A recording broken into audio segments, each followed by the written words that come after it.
Hi, I'm Marce.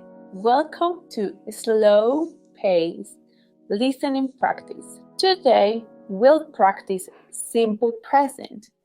We use simple present to talk about routines, truths, or facts.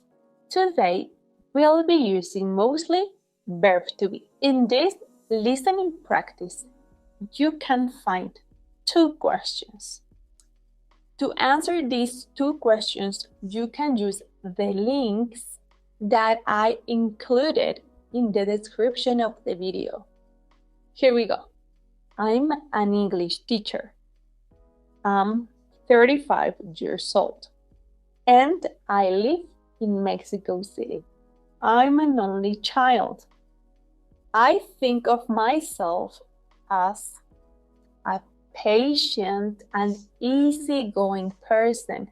But of course, sometimes, like everyone, I get stressed and moody.